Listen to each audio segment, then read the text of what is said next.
utilized to fortify oneself, one's home, one's environment, from the possible sources of evil. I have another question here, which was faxed to me. Question is from Mrs. Sajida. She writes, Assalamu alaikum, Dr. Bilal Phillips. I would like to have your opinion on my family problems, as you are a learned scholar. I am very much depressed and confused. I thank Allah Almighty for giving me birth in a Sunni Muslim family, married to a loving Muslim husband, having 2 children. Alhamdulillah. My parents did educate me about Islam, so I do the duty of educating my family. I also attend Islamic lectures every week. I believe that a person keeps on learning about Islam till the last stage. I pray to Almighty Allah to guide all Muslims onto the right path of Islam.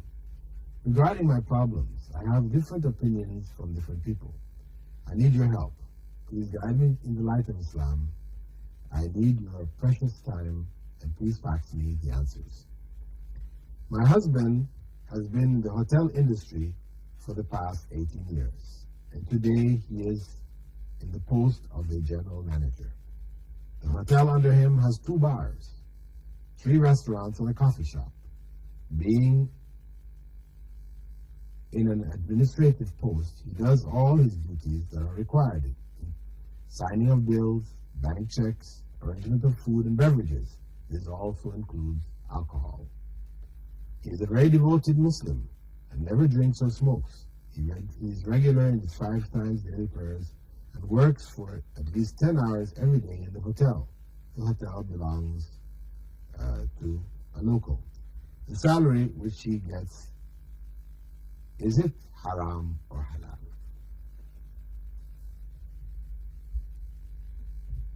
Is the salary which he gets halal or haram? He is in a hotel which serves alcohol. He writes checks for the purchase of alcohol. He arranges the serving of alcohol. Though he himself doesn't drink, is his money halal? No, it is not. If this is an institution which has the production and sale of alcohol, then the money he earns is, as the manager, general manager of this institution, is haram. It's forbidden. Think about it. If he were the general manager of a house of prostitution, one could say he doesn't go to the prostitutes himself. He's not involved in adultery or fornication, but he runs it. He maintains the building, he pays the bills, and this building is under him. He has been put in the post of general manager. He doesn't own it. There's somebody else who owns this house of prostitution. He's just the general manager. Administrative. I think everybody will accept that that administrative post is one which is unacceptable. It's haram. It's forbidden. The money is earned is haram. No doubt. There is no difference between working as a general manager in a house of prostitution or in the alcohol industry, whether in a company that actually produces alcohol or a company which serves it, which is an inner part of its functionings. I mean, if one were the manager of a hotel where alcohol is not served, however, some of the guests may bring alcohol in there, some of the guests may practice prostitution. That does not make the money earned from that institution, that hotel, haram. Because what individuals may come in and do, one cannot control the action of each and every individual. So the idea of a hotel in and of itself, providing room for travelers or people visiting a country, etc., this is something quite valid. So in such a circumstance, a person would be earning halal or acceptable money. Whereas this individual here, who is signing checks for the purchase of alcohol and the serving of alcohol, etc., we have to say that the money he earns is haram. And we have to question the value of his prayers here. Because, as the Prophet ﷺ described, the individual who out in the desert with his hair disheveled, he raises his hand saying, "O Lord, O God." But the money he earns is haram. The clothing he wears is haram. His body has been fed by haram. How can Allah answer his prayers? أَنَّا يُسْتَجَابُ لَهُ. This is the point. Prophet ﷺ clarified that this, by having haram foundation, one's prayers are destroyed. The value of one's prayers are destroyed. So, we'll have to say that that individual, though he may be praying 5 times a day, those prayers, its value is destroyed. And even if we consider what is the meaning of praying 5 times a day, when Allah tells us in the Quran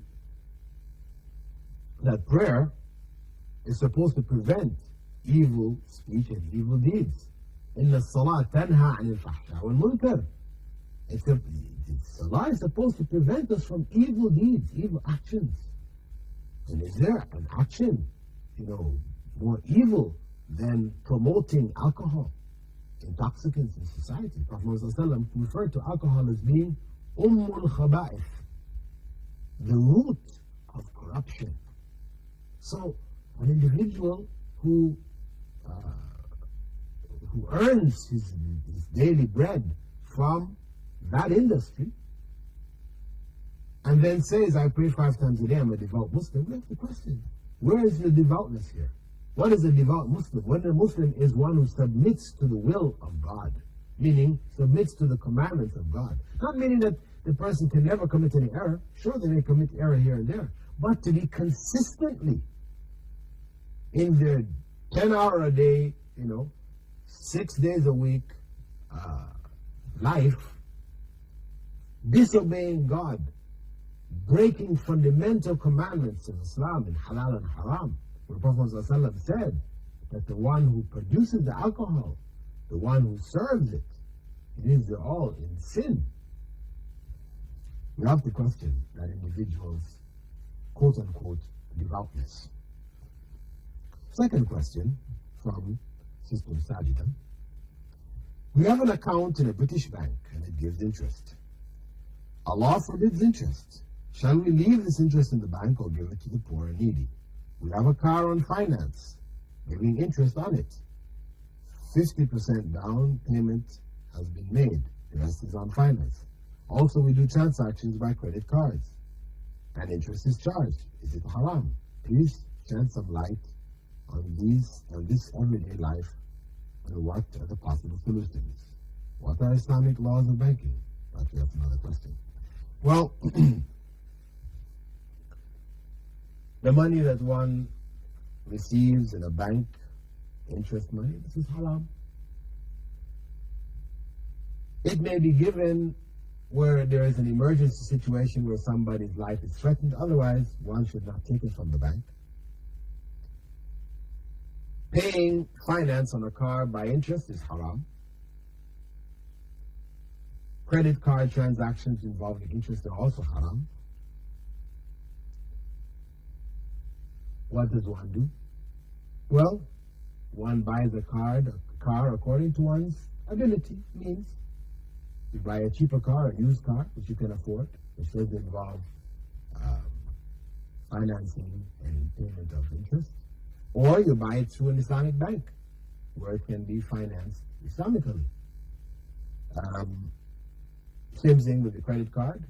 There are Islamic banking cards which are available where a person doesn't have to pay interest on it. Then these options should be utilized.